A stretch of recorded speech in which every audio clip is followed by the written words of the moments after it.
I'm here with recording sensation Keith Wonderboy Johnson, who has so graciously consented to be our April worship contributor.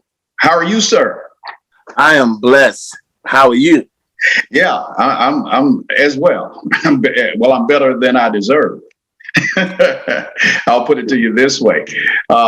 First of all, thank you for consenting to be our worship contributor for the month of April. We're honored. And I'm excited. Anytime we can get together through all these things, through the pandemic, but still give God the glory is a blessing. Yeah, I agree. And I've had an opportunity to work with some other great artists. And so this is for me, it's a very novel thing to do. And I realize that a lot of churches are not going to really get back up to 100% in the midst of this pandemic. And so we better know other ways to have a good worship footprint. That's right. Yeah, I read somewhere that you were called Wonder Boy as early as 5 years old. How in the heck can you be a wonder at 5 years old? Well, I was actually singing. My dad started me. I'm what you call a quartet baby. I came out my mother's womb slapping my hip. So so my dad is who started me. My dad and my uncles had a group. Uh-huh. So then I was singing in church. I was a church prodigy by the time I was 4. I was playing the drums in the church at the age 4. And that's all I wanted to do as a kid was play the drums. But then my dad saw that I could actually sing. And it had became pretty much on the East Coast for sure. It had became like a pretty big thing for a little kid, a little boy to sing with, a quartet group with older men. So the stereotype and the fad was at that time to call them little and whatever your first name is. Okay. Like, for example, some of my friends that I grew up with, young men that grew up later as Casey and JoJo, he was known during that time as Little Cedric.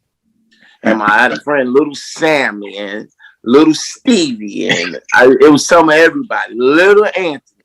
So by the time I got about 6 years old, we were blessed that we opened for the Mighty Clouds of Joy. And Joe Lagarn and Johnny Martin, who was the business manager, took a liking to me. They was already like associates with my dad. So they said, well, let's make him different. We're not going to call him Little Keith. See, they came up with it, and that's when they came up with the name Little Wonder Boy.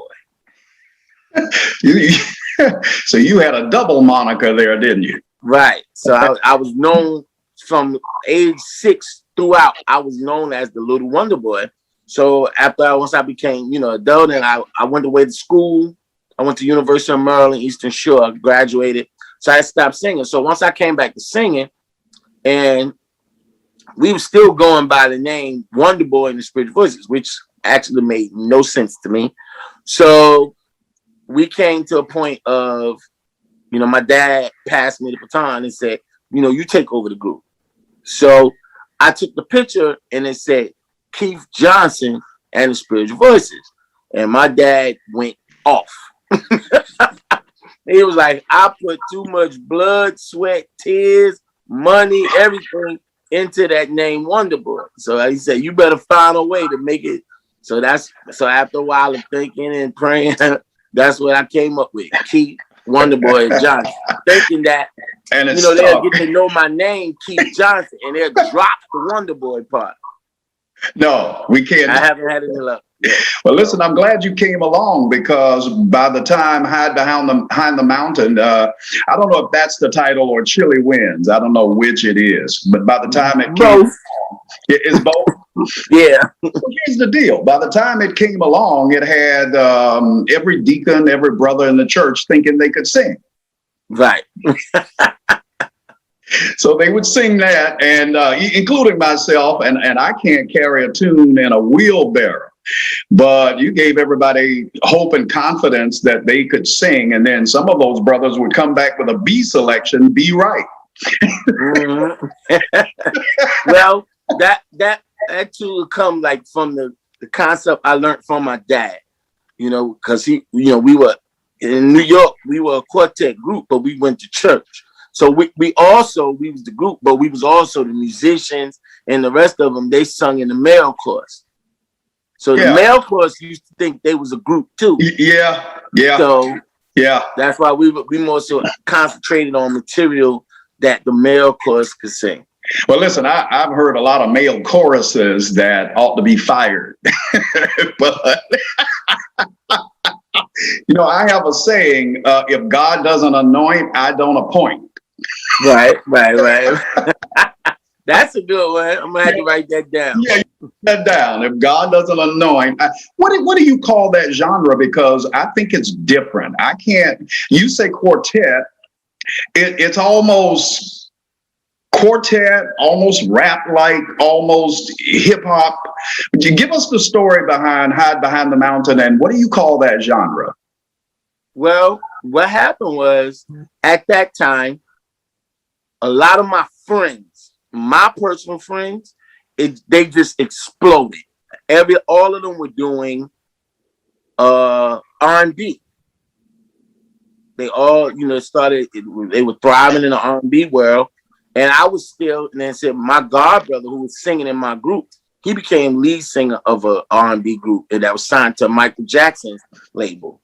So then they had an opening in the group, and the manager wanted me to fill that void, but it was always in my heart. So I told my dad, I'd rather pursue my dream now of being, you know, a national professional, you know, gospel singer.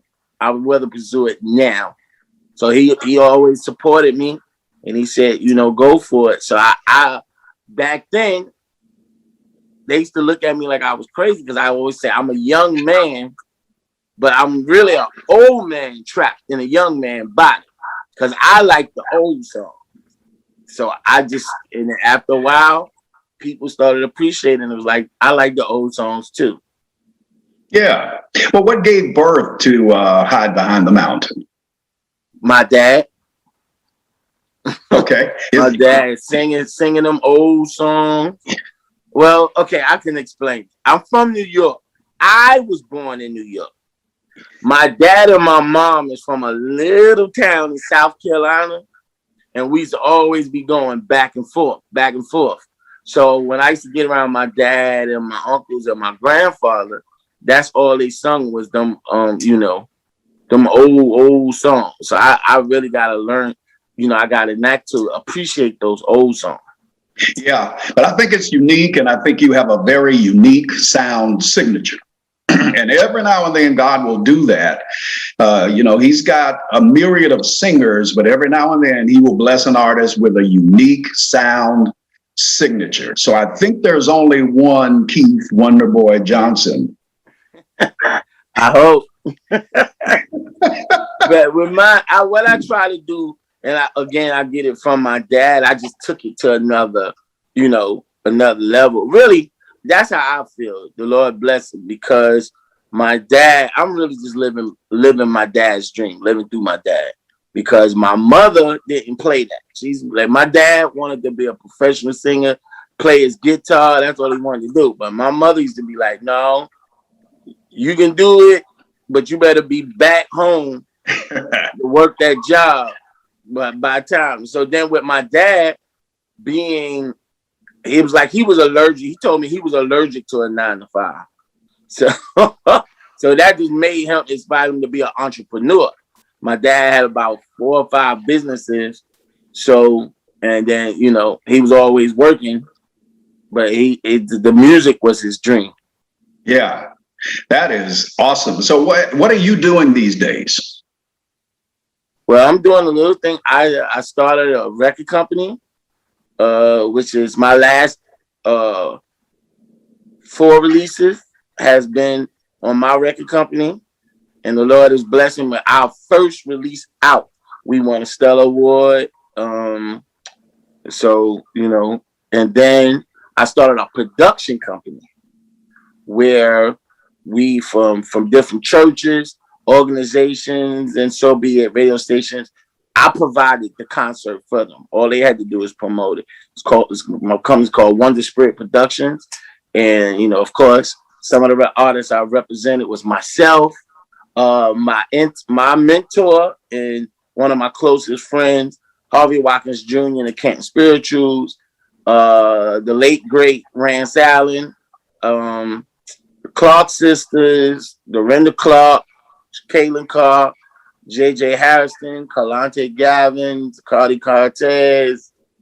You know, Lord has blessed me with a roster, Ernest Pugh, and they're all my friends. That's the thing. We all have a certain concept, and they just saw a knack to me, besides the singing part, that the Lord blessed me with a certain, you know, business and how to, you know, delegate and deal with people. So that was it. I love every one of those artists, and I'm a Keith Wonderboy Johnson fan. So what can Jacksonville and Purpose Church expect in April from this collaboration? Church. Basically, I done got a little older now, so certain things I appreciate, and I kind of got in my groove. Most of everything it always come back to Sunday morning church. Yeah. If I can't, you see the snow on my mountain, right? So if I always tell different, you know, I work with so many up and coming producers and songwriters and everything. And for the majority, if I can't sing it Sunday morning, I'm not interested. Well, when I started this church, I had this notion that it would be a contemporary church. But through the years, I've learned that it just needs to be anointed, you know, and so, you know, which now I'm sort of going after artists that I think people will just have enjoyed over the years, have been blessed by, I should say, over the years. And so that's the reason for approaching you. So we are so looking forward to this collaboration, and maybe we won't limit it to, I think you lost your picture there. It's okay. But there you go. You're back. But we will not limit it to April. Perhaps we can go a little bit beyond that. But again, thank you. And I'm so glad that this is finally coming through to fruition. Well, I want to invite all my friends, because I don't have fans. They're my friends that support me. Listen, okay, buckle up. We gonna church. Church it. I'm ready to church with you. That's right. I'm so excited about this, and I'm so looking forward to it. And like I said, I always love coming, you know, being in I just love coming to the Jacksonville area. That bridge is so pretty at night when you go across that bridge. I always get like a little kid at night going across that bridge, and I'll look over there and be like, wow. We've got 7 of those big bridges. 7. So I'm not sure which one you were on, but the one it's like right on 95. Uh-huh. And then you go over, and then you look, and it'd be green and blue, and then it turns. Yeah, so you were on the Fuller Warren looking over at the Acosta. Right. Gotta let you know, out of all of these places in across the world, you see, I remember that. So you've been sneaking in and out of here, right? Yeah, I love Jacksonville. I love that. Well, so glad to hear it. Maybe we need to do something a little bit more substantial going forward. Maybe we can have you back here. Maybe we can put a little something together and just let the fans be blessed and let the friends be blessed in person. For sure. Yeah. There's always a possibility, and this pandemic is getting better, and we're getting used to the new norm. So, you know, we still definitely staying safe and making all of, you know, doing all the measures that we need to. And, you know, it's still possible. So we got to still give our people hope.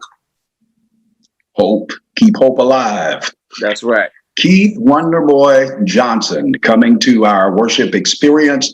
Keith, thank you so much. And again, look forward to working with you. I'm looking forward to it. And see y'all Take care. Be blessed.